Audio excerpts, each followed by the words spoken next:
Greetings, Stars fans. Welcome to the ever most depressing Two Brothers Mic'd Up show. This one is gonna be a short one. If you didn't know, we sit down, we talk about the recent Stars game, give you our thoughts, and we discuss them right here for you on the internet. As always, we start off each video with a prediction from the last video, so always stick around to the end. Quinn, you liked a score of 3-2 for Dallas and a 5-4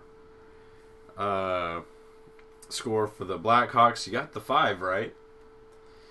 I liked a score of 3-1 for Dallas if they were going to win, and a score of 4-2 if the Blackhawks were going to win. So, what do you even say about this game? I feel that this game is a definite look at how our defense is starting to crumble right now. We've got to do something to jumpstart the defense. We're not going to win games until this problem is fixed. Yeah, let's go down the scores. And we see Brent Seabrook, power play goal, 34 seconds into the game. That now marks my stat that I keep up with of 32 games taking the first penalty. And they get scored on with this one. Kind of like the Demir's penalty a couple of games ago. They got scored on that, and then all the momentum started just fading away. Then we have Trevor Van Riemsdyk. We have Tyler Seguin, the only positive out of this game. Marian Hossa, short-handed. Ugh. Artem Anisimov, short-handed. 2 straight short-handed goals. And Patrick Kane in the second period. No goals in the third period, so me and you, we were at the game in the sea of red since the AAC gets taken over by all the Blackhawks fans, and you know, it was a tough game to be at. You sit there and you just,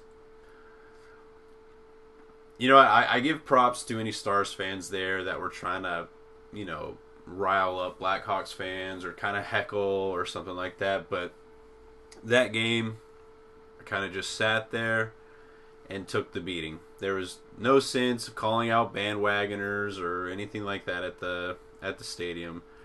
We got our asses kicked, but a lot of the Blackhawks fans there don't really realize that they lost the first game, and the scoring for the season series so far is 5-5, so we're kind of dead even right now.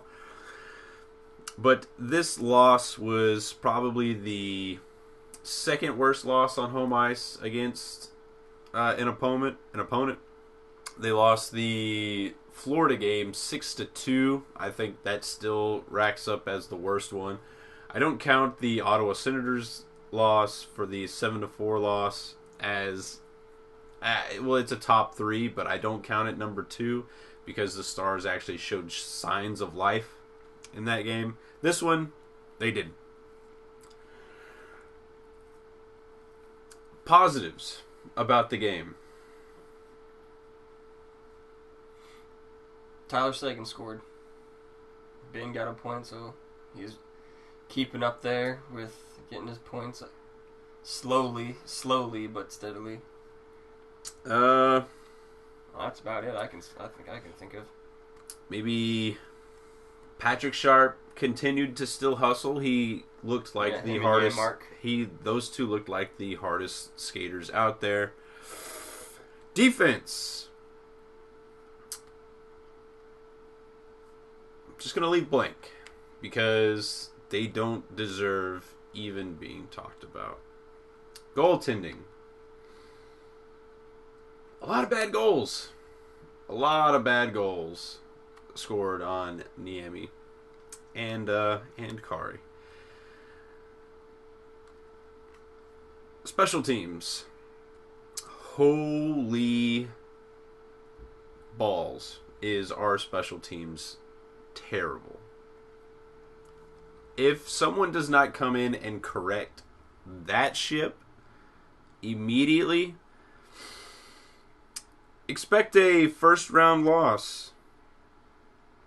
Let's go down through the stats. Dallas outshoots Chicago 37-26. So that's a positive.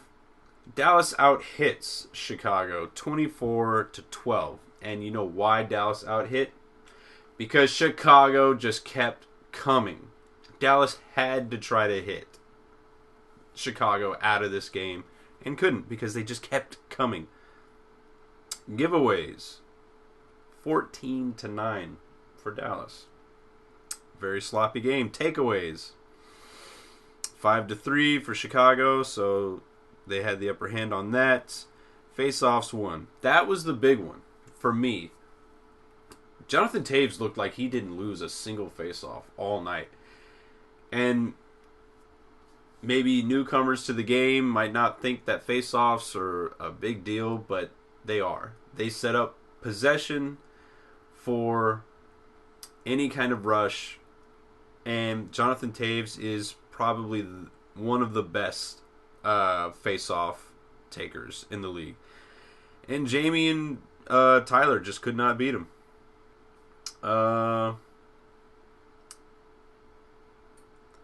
What else? 0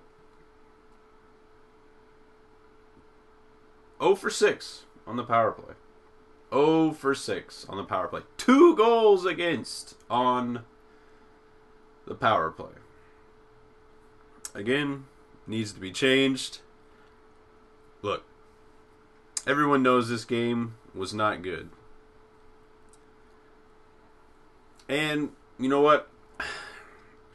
It's a game that you want to forget. So why try to harp on all the negatives that we saw out of this game? Goligoski and Klingberg looked terrible, especially Goligoski. He had a rough game. He could not keep up with Chicago. He got beat on a lot of things, especially that Taves cut whenever they got that first shorthanded goal.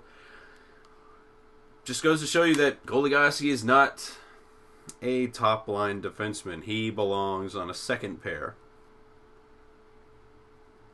Goaltending was rough. Offense, you know, when the Hawks scored 30 seconds in, and then Jamie had that great opportunity off the side of the net in the first period and hit the post, I think that was pretty telling of how the game was going to go. Crawford, the best thing about that game was watching Crawford. That guy played out of his mind. Dallas was able to penetrate a lot, and they were able to get shots on goal, and they had like a lot of good scoring chances. But Crawford, holy crap. Crawford is a number 1 goalie on a Stanley Cup team. You have to play better. You have to have better shot selection. Let's go into the ratings because we are going to keep this one short. We're going to try to mind wipe you like Will Smith in The Men in Black. Quinn, what was your rating for this game? F, easily. Yeah, I give an F as well. It just seemed like, yeah, the Dallas Stars players were moving, they were shooting and everything, but it didn't really seem like they cared to even play this game. It seemed like they were, as soon as they got down, maybe 2-1, 3-1, that they were just like, you know what, we're gonna stop worrying about this game. We're gonna start worrying about the future. So they kind of just threw in the towel, I feel like. Yeah, I didn't agree having Nemeth in the lineup, even though Nemeth didn't register like a negative. Nemeth only played 16 minutes, which put Klingberg and Goligoski, they're a -3 in this game. That put them on the ice more. I think Oleksiak is more handled, and Yoki Paka is more handled to try to battle out. I understand that they wanted more nimble, more speed on the back end to try to keep up, but that didn't happen. Jordy Ben looked pretty terrible. He only got 15 minutes. Janmark only got 10 minutes of ice time, so I don't really agree with that. I thought he skated really well. I give a rating of an F. Plain and simple. Not much to say. Stars play the Minnesota Wild in Game 54. These have been close games all season. Minnesota won the last game 2-1, I believe, and it was on home ice. So Stars are going to be looking for some kind of revenge right there. And don't forget that the Stars play the Blackhawks again on Thursday. So let's go into the predictions of what we think is going to happen in the Minnesota game. Does the Dallas Stars learn from their mistakes in this game? In my opinion, no. I don't think they do learn from this mistake. I don't think anything's going to change from their game plan. And I think that's a problem.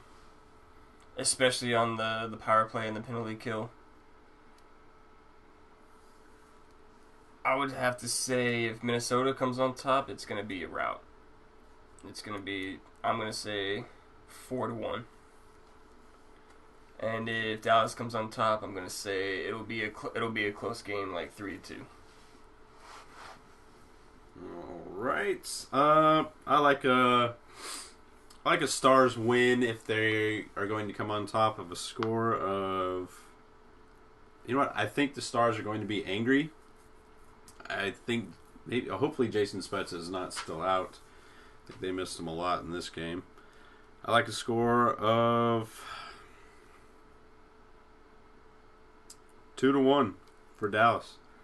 I like a score of 3-0 for the Minnesota Wild. And that'll do it for this discussion.